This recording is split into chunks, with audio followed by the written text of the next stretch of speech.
So I start off with 2000 by 2000, and this creature is the creature that I'm trying to come up with to make it to put it into the scene that I make, the invasion environment scene. So I need them to be like the one that I make on that composition doesn't really look like a creature. So now I have to kind of come up with the new creature that actually look like aliens or some sort of creature. So I have to figure out how I want it to look. I want to base it on some sort of a exoskeleton creature, maybe some sort of crab or insect or something. So and it will use those exoskeleton as an armor. And first, I need to come up with a really nice shape. So I want it to have like a really long arm and then hunchback sort of, so it can have like some sort of shell on top of it, and it would wear some sort of helmet with no eyes. So now I'm just trying to figure out the whole shape of the creature with the shell on it. And sometime I would draw, and a lot of time I would draw if I don't really know what I want it to look like, because I want to have a bit more ideas with line drawing. You can insert more idea with something, especially if you are trying to make something that you don't usually make. You don't really know what it's going to be, what's inside the silhouette. But sometimes you see me start off with a silhouette, meaning that I usually know what's going to be inside it, or if I don't, then I will sketch it out on the sketchbook separated from the computer or the canvas on the computer. So now, as you can see, I draw and I erase, and I try to figure out how long his leg would be and what the foot should look like, basically, because silhouette can't tell you like if the foot have how many toes coming which direction, right? So silhouette would just be kind of flat, and you can have to figure out by adding form to the silhouette. But in the drawing, you can figure out by just drawing a line and creating. So basically all these things, creating silhouette, line drawing, or whatever, are basically just some to kind of put down your ideas so you know exactly what they look like. Because if you don't, then it's going to be a problematic as you move on to try to create something. So the drawing or the silhouette is not so much as you translating your idea down into a more solid image or visual, right? So it helps you visually, and you will slowly, like in here, it looks, compared to the original, it looks super thick, and it's not what I really want yet. But eventually I will keep drawing it, and maybe I'll draw a different kind of version, different piece of paper, or different character entirely, and to make it look exactly how I want it to look. But as of now, it doesn't look anything like what I imagine. And sometimes you have a really vague idea in your head, and if you haven't done this a lot, I would recommend you draw many versions of them, so that you can actually nail down what you have in your head. Because the first trial, usually, if you haven't done this in years, I've been doing this for years. So when I see something on the paper and it doesn't look exactly like what I actually imagine, then I know right away, and I can tweak the shape and make it look how I want it to look like. And now I'm changing the shape of the legs again, right? Because I know exactly what I want. But if you don't, you might have to explore, try to get more idea. And I would spend more time to explore and get more ideas if the tutorial can be like 10-20 hours long. But I try to make the tutorial kind of short and try to get right to the point. And if it looks good enough, or as good as it can be at the time available, then I would try to make it the best. So now the frame of the creature looks somewhat like what I have in mind, but then the arm's still not there, so I have to extend it a bit. So now it's kind of look a little more like what I imagine, but then I kind of want it to kind of walk on its foot would not be that big, right? So it used its hand to kind of walking along with it like gorillas. So I'm gonna have to make the hands a little bit bigger also, so it's kind of walking on its knuckle also, and the hands can be big. I'm not sure what they're using it for, because usually each part of the body has its function, and when you're trying to do animal or creature, is a good idea to base the creature on some animal that already exists, so that you can have a familiarity. So this one, I'm mixing the exoskeleton sort of animal, or some sort of a, what do you call that, sea creature, with the bipedal, and trying to make it have a lot of spiky shell, look kind of creepy. You don't want to touch it, sort of, kind of a little gross, and then have a little bit of skin coming out of it. So it has skin part and it has also exoskeleton part. That's my idea. So now I'm getting pretty close in terms of shape. So first I will try to figure out the shape. And on the helmet, at this point, I think I kind of add a little bit of spike. And the helmet, I was thinking already it's going to be metal, but the rest of the body would just be exoskeleton. And it has like some kind of tentacle hanging off from the face a little bit, so it kind of look a little gross. But at this point, I'm just trying to figure out, just like every character design I did, I'm just trying to figure out the shape, because the shape of the overall shape. And that's really important. You have to get that down first, and you have to kind of know where the shoulders are, where the arms and the elbows, and the length of everything. And once you figure that out, then the rest will be easy, because you're just gonna have to, if your shape looks good, you get the shape to be how you want, how long the arm might be. It would be super long, the hand, the palm, the fingers, however long it may be. You know, the shape come first, and then the detail will be on top of the shape. But the first, you have to figure out the shape or the overall proportion of the creature, or whatever you want to design, because those are the biggest part of the body, right? Then you can slowly go in and try to break down the form further as you move on. But if you don't have the shape right to begin with, then whatever you're trying to do inside the shape, if the main shape doesn't look good, the rest of them will not look good. The detail or the scale won't save it.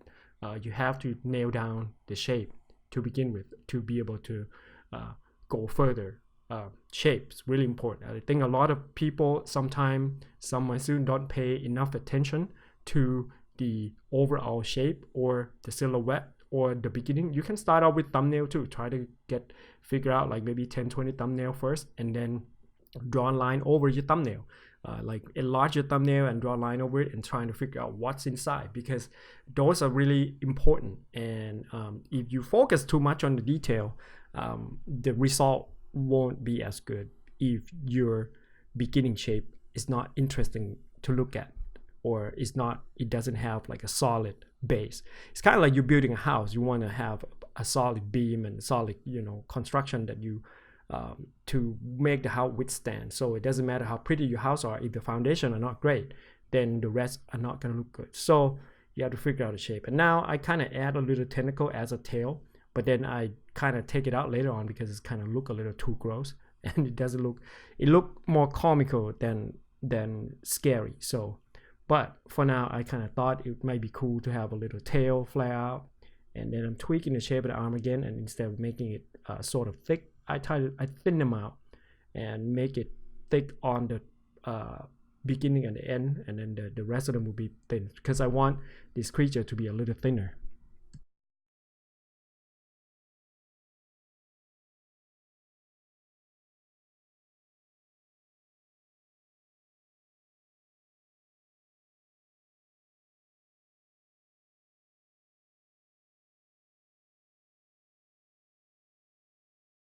And also consistency is really important. If you make one hand looks like have a certain shape and a certain proportion, then you're gonna have to, if you make the creature symmetry, right, you're gonna have to keep consistent of what one hand looks like, and the other hand will kind of look the same.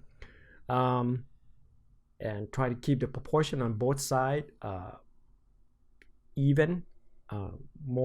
Most of the time, if the symmetry looks, most of the time looks better. You can make a creature asymmetry too, but depends on what kind of function these creatures are. So now, since I'm gonna tweak the arm a little bit before I go in and start adding detail. You see, like, I add a pretty rough detail in there, but that's just kind of like the guideline of whatever I want, but you don't really kind of see it as much as detail. You know that it has like a kind of like a scalp or a scale, and then a little bit of spike, but most of them are like hard shell, right? So you kind of have to think about look at the crab or look at the lobster, look at some sea creature, and then kind of break it down. You know, how does those shell connected, and what are the soft part of the shell, and what does it look like on the joint. So observe the creature that you are going to make, and if you the more knowledge you have about whatever it should look like on a certain part of the body, the better your creature is going to turn out. So now fixing the legs a little bit.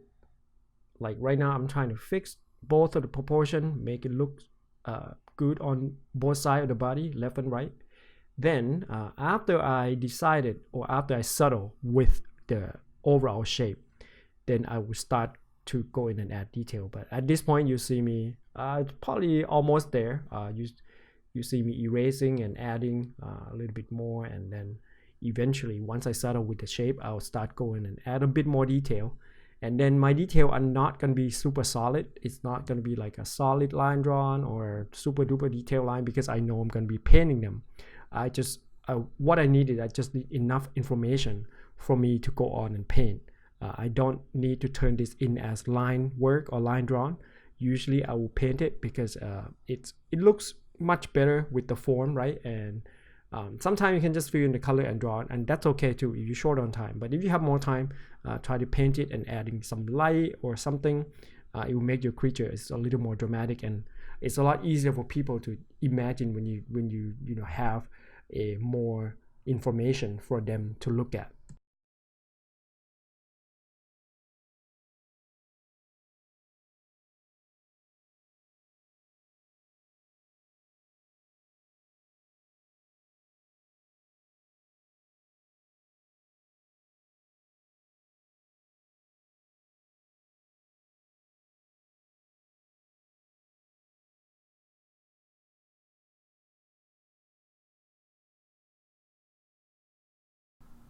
So now I settle on the line, and I merge the line into one layer and make it multiply, and then I make another layer in between the line and the background, and select like mid sort of mid gray, about 50-60, whatever the mid gray is, and just fill in the whole silhouette. And from this silhouette I can just make selection and adding light and shadow and some texture on top of the silhouette. Then I will have my creatures. And then once I have the big, when you paint it, get the big form first. See how light and shadow affect this form. Uniform light, I will start most of the time with uniform lighting or default lighting, usually coming from the front top, directly from the front. It's like 45-degree right, a light on the front, and that should be the easiest lighting that you could do. And then but I will paint it with the control palette.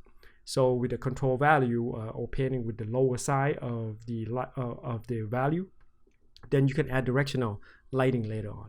But at this point, I like to keep the value pretty low key, unless you're trying to finish it with the default lighting, and you can have it more contrast with the default lighting, and that would be fine too. You can lower the contrast later using level. But now I'm just trying to fill in the silhouette. Make sure you fill in the silhouette along with tiny little spike as much as you can. You need to get all the information there, because once you fill in the silhouette, you're going to be adding light and shadow on inside it or on top of it. So just make sure you get everything right.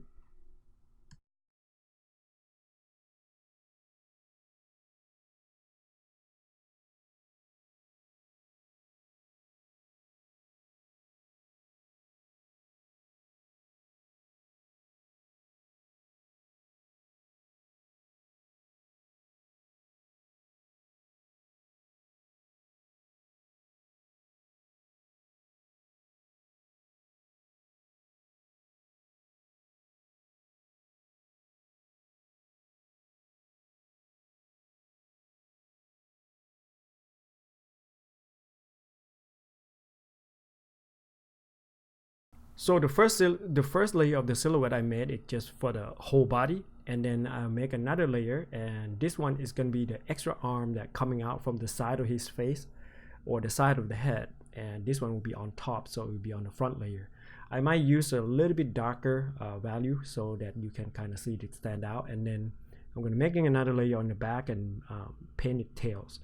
You can pick a different value also, or you can pick the same value, but when I make it on a separate layer, I could take it out later, and that's the advantage of making it on different layer if you're not sure if you're going to keep certain part of the body, right?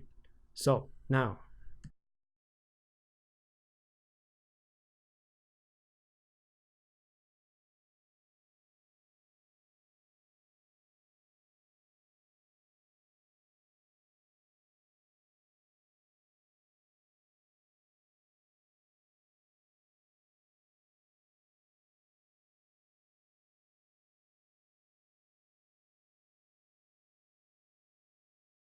now I turn down the darkness of the line a bit so that the line will get less dark by lower the opacity. Then I make another layer, normal layer on top of everything, and trying to create the form on this guy, and just think about how light would affect on this whole form basically. So you should be able to identify what form you're dealing with, and all these forms are basically geometry, and they are, the arms are cylinder, the part of the chest are facing down, so it's going to get shadow, and the part of the top is kind of like a spherical with deformed sphere. Then you have a light from top. So, and then on the bottom part, as if it's further out, I will push it into the shadow a little bit because it's probably be covered by the top part of the body.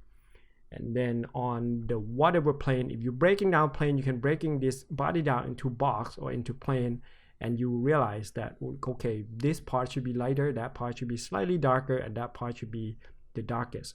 So now I'm gonna add some lighting, or using multiply on the top, adding gradient in the background so that it kind of create a little more contrast effect when I try to add more light, because when you paint with the light background, it's really hard to judge whether if you want to add highlight or something like that. And now I'm going to the layer that I just paint, which is on top, and moving it down in between the arm and the main body a little bit more. And basically in this point, I'm just trying to sculpt this body, basically making a sculpture, adding light and shadow, using texture brush. Doesn't matter what texture brush it is, or you can use soft brush, but usually I'll start with texture, try to get the overall form, and trying to look at the whole image. It's not the detail, it's the whole form of this creature, like which part will get hit by the light, which would not be hit by the light, and then think of it as a whole 3D model and try to light it from that point of view. If you don't understand how lighting works on geometry, go get beginner's package from chapter 1 to chapter 5. It will have all explanation, but this is on level 5 Patreon, so you should already know how to create this basic form, because this is still a basic bipedal form. It will get more complicated as your creature getting more fancy, like have multiple legs, or even 4 eggs or whatever. But it's really important that you know lighting and geometry good, then you will be able to kind of slowly adding the light. And once I add the light to create form, then I'm going to look for the occlusion shadow part, which is the darkest shadow where two objects are really close, and usually it will happen on the joints and some of the crack on the shell, or where the two shells are on top of each other, you see that darker line.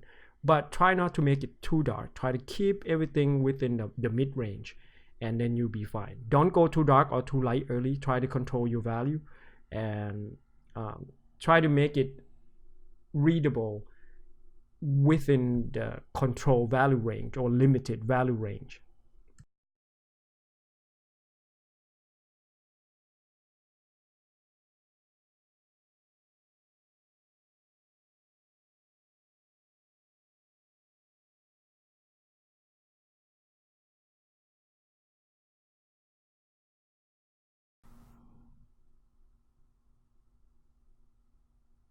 And the easiest way to tell if your value is correct or you're going on the right direction is when you turn off the line.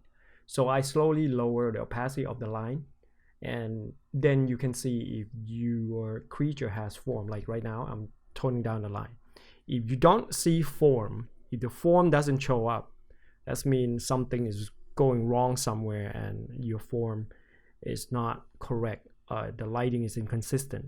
So lighting has to be inconsistent, or the shadow has to connect if it's on the same cylinder, or if it's on the same shape. Shadow will connect and light will connect, and just like the cylinder, because cylinder has a line of light, especially on the arm, treat it as cylinder. So you have like the line of the light and the line of shadow follow. And on the circular shape, the light just gonna be in one area and spreading out throughout the whole shape, like the whole body here. And then you have like the head that's coming off, and it has like a bunch of tentacle, and those gonna get hit by the light too, like what I'm trying to do right now. And then I'm gonna add the shadow underneath that. So right now, what you should be concerning about is the light. And now I'm trying to get the head to show up a little bit more. And then I'm gonna add the shadow on the left side of the scalp, or the scale, or the shells. And then just slowly add the occlusion shadow for the mouth area and occlusion shadow on the helmet area. So I'm not drawing at this point. At this point, I'm looking for where I could place my shadow, and those shadow is going to the shadow is going to create the form that I need to finish my creature. And it depends on the base color of the creature too. So let's just say the helmet's base value is darker than the rest of the scale. Then you can make it darker and slowly adding the light on the middle part of the helmet. And then I'll add some occlusion shadow on those tentacle that came down below his chin, look like beard or something. And then shadow on the outside, right? And then I will slowly add the light on top of it. And sometimes if you want something to show up in the front, this one is on a separate layer from the layer that I did previously, because I'm just gonna add more detail on the head and on the side of the shell, right? So I make it a different layer, and then I'll add more occlusion shadow and add more, like on the shell here, occlusion shadow. There'll be like deep dark shadow on inside the crack of the shell, not the crack, the separation of the shell. Then the side, right? So it start to show form. It's not line drawn. It's where the light, where there are absence of light, and where the shadow should be located. So, but usually a lot of time it coincide with the line drawn that you have on the shadow part, because those are some of the part need to get the shadow, like especially on the separation of the shell. And but some part need to, it doesn't coincide with the line. Some part would just be lighter part on that line that you draw. So line and shadow sometimes coincide, sometimes not. All right.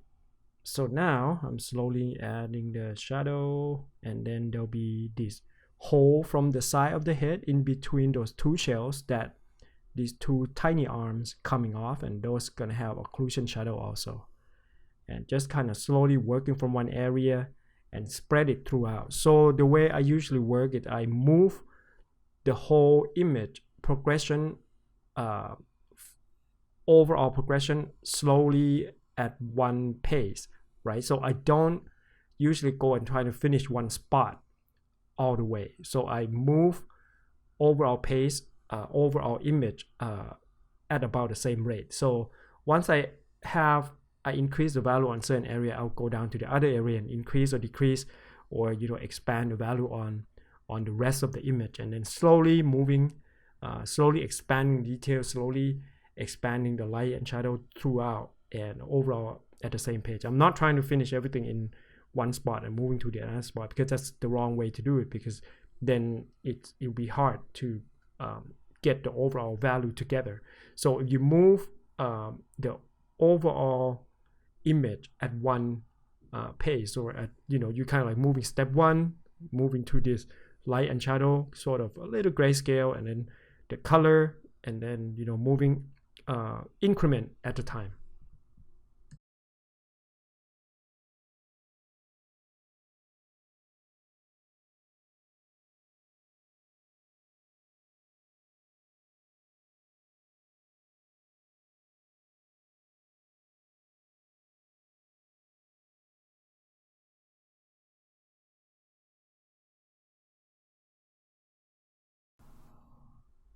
So now you see the area around the top part of the body is slowly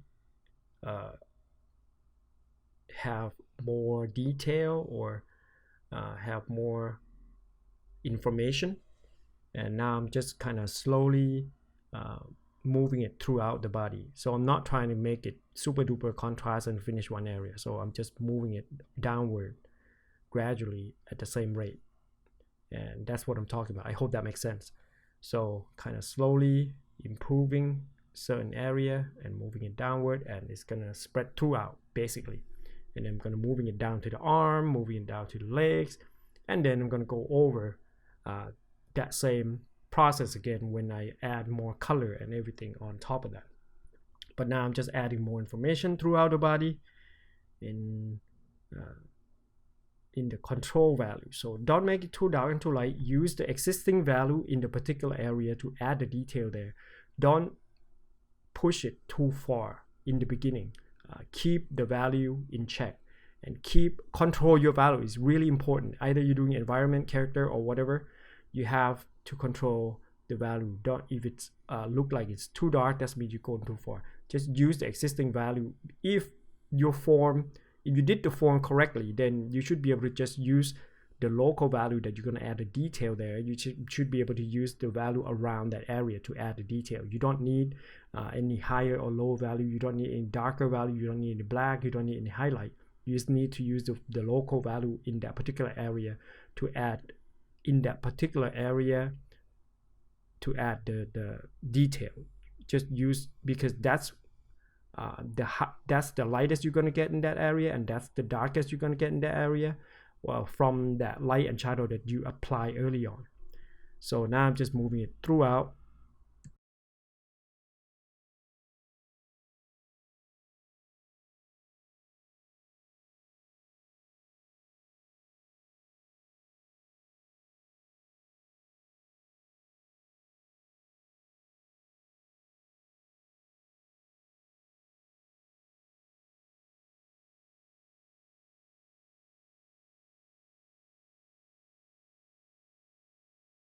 And now I'm slowly coming down to the arm to add more information.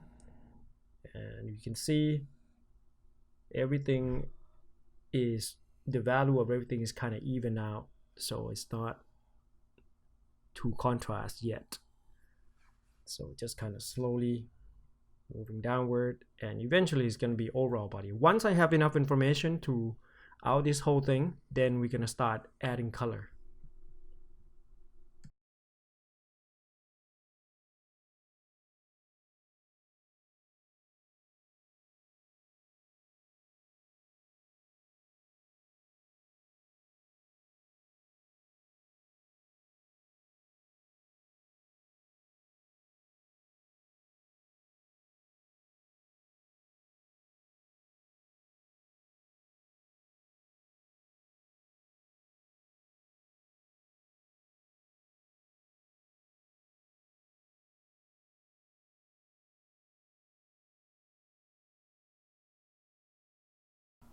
So now I think we have enough detail or information that we could move on to the next step. So the next step is I'm just going to look at where it should be, and I'm going to get the color that are similar to whatever that is in the scene. So I'm going to merge everything down into one layer, excluding the line, but just have the ball in one layer. It should be easier to paint. So I'm just going to merge the body down. I might separate the small hand or the small arm, and I'm just going to erase some part on the hand because I want the hand to be skin. I don't want it to be a separate shell. Then I merge everything down, and then that will be the smaller hands, and this will be the tail, just in case. I still have this tail separate and the hand separate, just in case I want to get rid of the tail or the hands or whatever, the smaller hand on the side of the heads. Now I am going to use, let's see, overlay, and just fill in the green, and just tone the opacity down to whatever, how much green you want, how many saturation you want. I think this is kind of good enough green. Then am going to change the color of the hands. I'm going to erase it because I want the hand and the face to be a different color, maybe a lighter skin color basically. Erase that a little bit, but don't erase the whole thing. Leave some green there because it needs to kind of mix in with the color of the skin also, because the green shell will have a reflection. The color will reflect on that, and it's kind of like it will help tidying the color together to create a color harmony. So now I'm painting some lighter skin color, sort of like pinkish hue, to make it kind of, you know, ghostly, gross, and kind of super pale sort of thing, maybe a little translucent. And I have one of the nails to be black or maybe dark red, something like that. Dark, sharp, make it look like a harder object, and on the skin you try to make it look like a softer surface object. So there's hard surface and there's soft surface. So when you're painting on a hard surface, usually you use a harder edge brush, and on a softer surface it's probably going to try to make it softer transition and rounder, so it make it look soft. On a harder surface, a hard edge will help you create a harder surface. All right, so now I'm doing the same thing, making another overlay on top of this smaller arm here, and trying to create the green on the arm, and then on the hand itself it will be the skin color.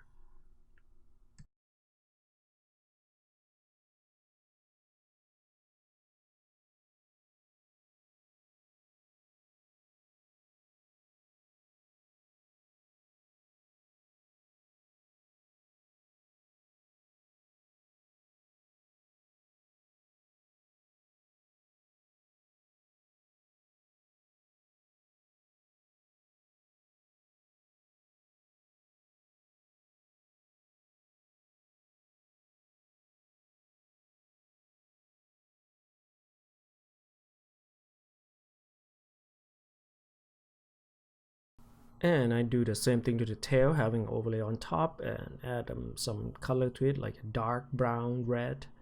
But then I think it just doesn't look good, so later on I decided to take it out. So now I'm making another overlay on top of everything, and let's see, I'm just going to do color balance.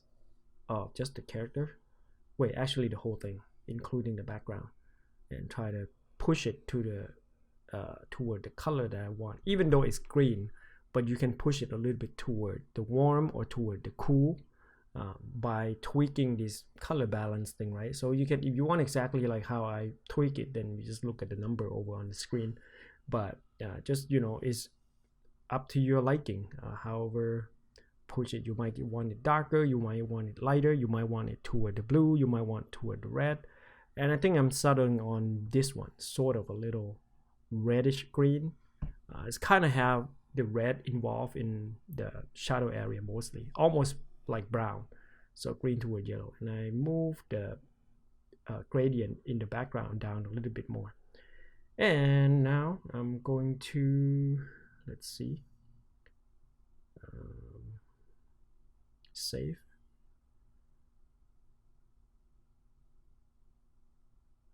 Now I'm going to make a, not sure what I'm making. I'm just going to turn this color balance off. I should merge everything down because when you have color balance, it's kind of change everything. So I'm going to add a little bit more red. I turn the color balance off. I'm going to make on the overlay, I'm going to add a little bit reddish hue to the edge of the finger to kind of create that skin color transition. And there. So at this part, we are basically setting up the color. And once we're setting up the color, we are going to merge everything, and then we're just going to use normal to paint on top of it, because overlay will just get you started with the color. It's not this is not the end of it. This is not even there, not even maybe almost halfway there. Then I make a copy of the layer, and then I'm just going to merge everything down to one layer, and I'm just going to paint in normal on top. And at this point, I'm just going to clean up the silhouette, and also I'm going to get rid of all the line work basically, and then we're just going to use light and shadow, or basically paint on top of everything. Now I'm just going to merge the body, merge the tail, merge the arm, merge the background, and then I'm going to have, since it has a color balance on top, what we need here, we need color balance on every single layer that we separated, because when you merge color balance down, it's only going to do the color balance on the layer that it merged it down. So when you have the extra layer, you're going to have to add color balance to the extra layer, like the extra layer on the smaller arm, and the layer on the background will also get the color balance. So I'll just merge it down and erase the body out, and merge it down again and erase the arm out, so that it will be on a separate layer. Or you can just, merge it individually with each one of them has color balance on top of it. So now I'm just going to merge a background. Then now you have the body and background, and then I'm going to make another one. This one going to be small arm. And I'm just going to turn everything off with except the tail. This one is the tail. So I just have the tail and cut the tail out.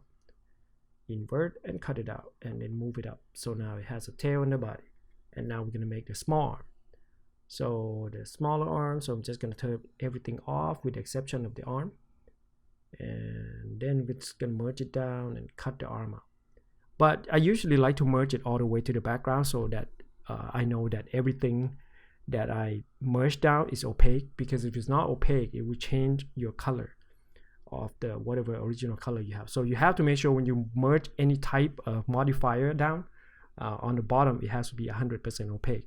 So because sometimes when you paint on one layer, it's not usually will be a guarantee that it's 100% opaque or the whole pixel are connected.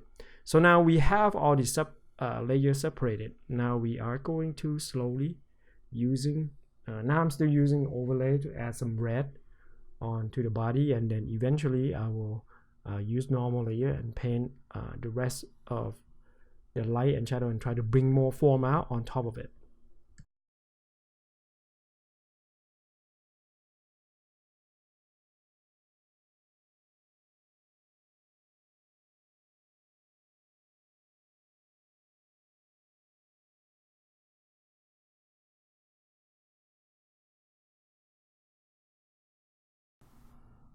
So I turned that overlay layer off that has a red, and now I'm just using normal layer, painting on top of this body layer, and just adding more detail, and then gonna try to add a more solid light and shadow. But the light and shadow now, it looks fine. It's not too contrast. I tend to keep this one as a pretty limited range of value, because we are going to add the directional lighting from the top down later on. So just adding more detail on the spike, make sure all the value and all the value range, all the light and shadow, make sure it's in the correct place. If you have it in the right location of the light and shadow, it should be fine. Like when I'm doing spike here, the bottom part of the spike will be dark and the top part will be light. Like which side, just you have to identify the face or the side of the object, and then the face that's facing down will be dark and the face facing up will be light. And then the part that will be more contrast is going to be the smaller arm. As you can see in the end, it will have more contrast, and the lighter part will hit from the top. So basically for the body here, all I need to do is just cleaning up and adding more detail like spike, and make sure the silhouette looks good, make sure the shape of the whole body looks good, and make sure that the light and shadow is correct. But in terms of what you need at this moment, in terms of a value, you don't need any much more than this at the moment. You're just using the existing value and trying to add detail like what I'm doing here. Use like the value that's there and adding the light and shadow there, and do it throughout the body as you want to add more detail, and it will look just fine.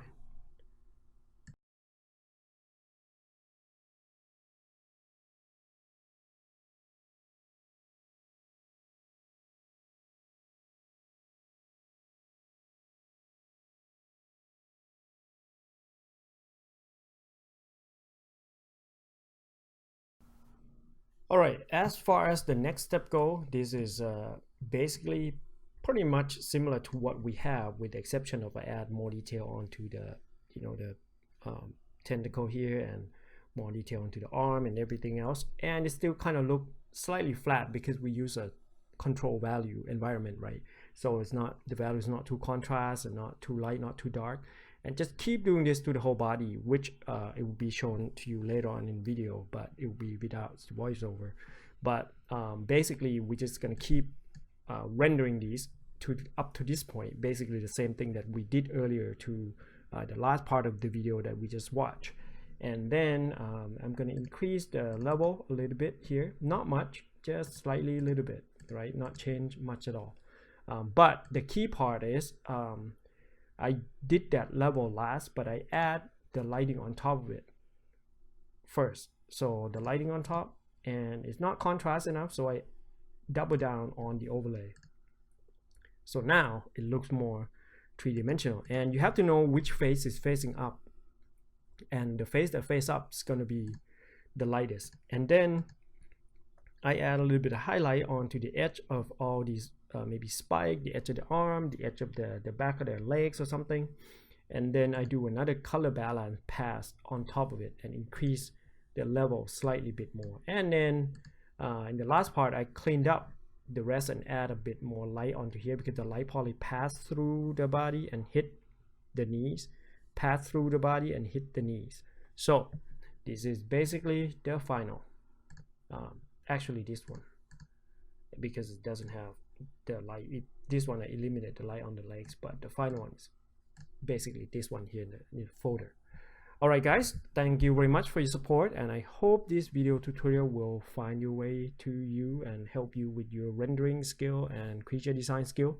Whatever you might be doing, you can use these rules or this tutorial for use the same method or the same way that we're making creatures.